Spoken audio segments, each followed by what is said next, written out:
the city streets, we began to feel the fire.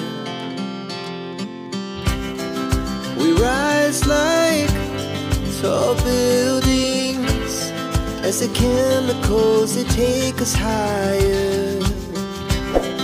The night's young and it's just begun. Hello guys. So eto na, pupunta tayo ngayon dito sa Google. Then hahanapin po natin yung PSA online.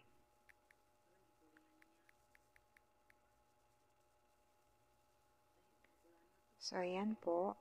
Ito po yung ginamit ko para ma-process ko po yung aking PSA birth certificate and PSA marriage contract updated. Para sa ganun, hindi na po ako pipila sa mga office nila at pipick upin ko na lang po. So, pipindutin po natin yan.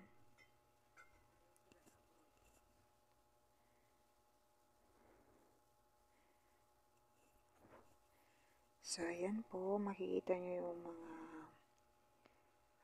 tagubilin nila. So, order now. So, anong kukunin mong documents? Halimbawa, birth certificate. Then, check mo lang to. I accept and then I consent. And then, continue. Of course, kung ikaw yung nagpa-process, my own birth certificate. Then, continue. Then, dito, may mababasa ka dito na request for your own birth certificate, your name, sex, birthday, government issued, your name as it appears on your birth certificate, your father's name, your mother's name, your birthplace, the purpose of your request, and your delivery address and contact information. So, continue lang po yan. So, dito, fill upan nyo po kung male or female kayo, kung yung first name nyo, middle name, and then your last name, and then birth month, day, year, then select ID type. So, make sure po na kung ano po yung nilagay nyo dito ay yun po ang ipepresent nyo pag kukunin nyo na po ang inyong PSA birth certificate. So, ang pinili ko dito is ito. Then, continue. So, ayan, hindi yan mag-continue kung hindi nyo pa po nailalagay yung inyong pangalan. So, halimbawa, ito po,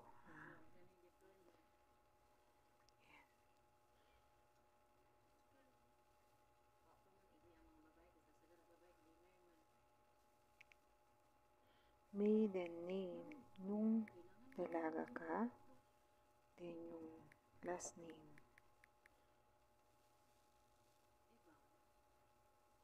Then your name now, your last name now na nag-asawa ka.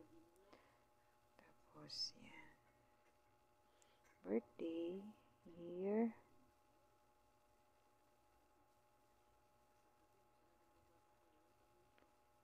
yan.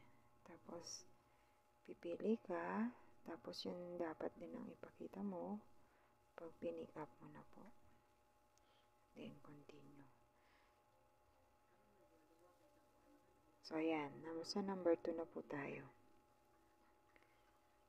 Ngayon, your name as it appears on your birth certificate is your name, middle name, and last name. So, kung married ka po, dapat po yung dalaga ka ang nakalagay sa birth certificate at yun yung pinilapan mo dito.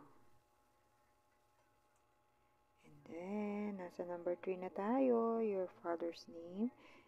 Then, lalagay mo yung pangalan ng father mo. Then, yung middle name. And then, last name. Continue. So, number 4 na tayo. Sa mother's name naman. So, dapat yung pangalan ng mother mo nung dalaga pa siya.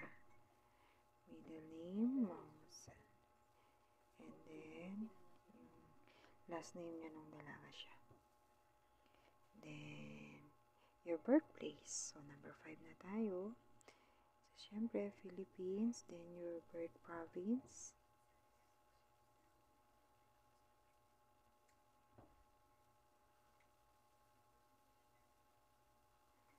birth province, and then yung municipality niya, then continue.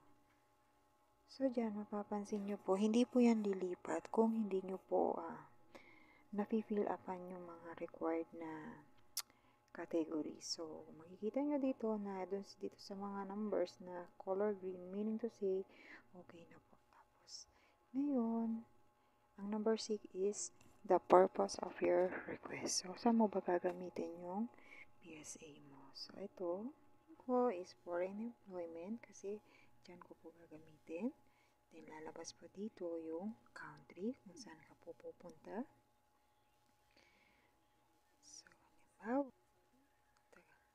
yan po. So yan po. Then pick up.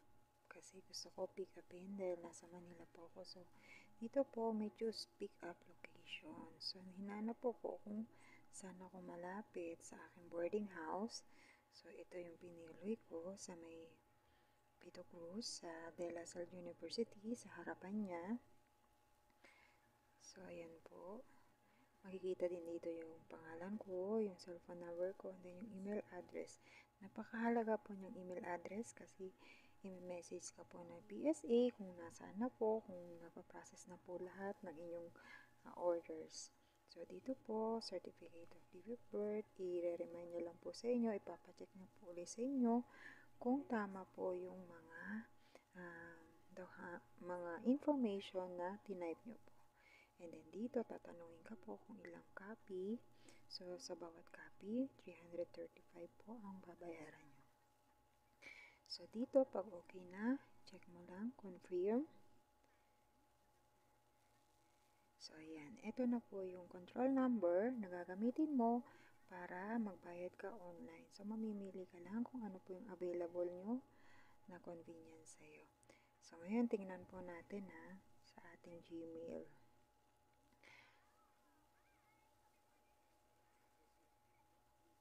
So, ayan, nag-email na po ang PSA na ready for payment na po ang ating order. At ang maganda po dyan, papakita ko po sa inyo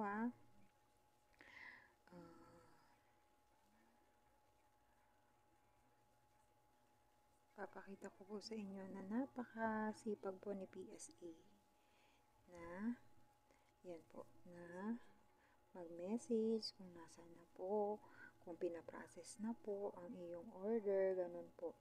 And then, hanggang sa Friday ako nag-order.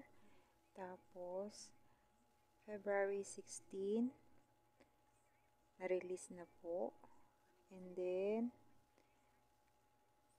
February 17, ready for pickup na. So, ang bilis lang po.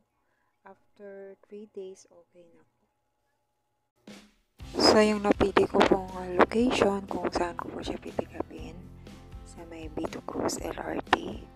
Kung galing ka po sa may Baclaran LRT, pupunta po doon, sa baba lang po niya.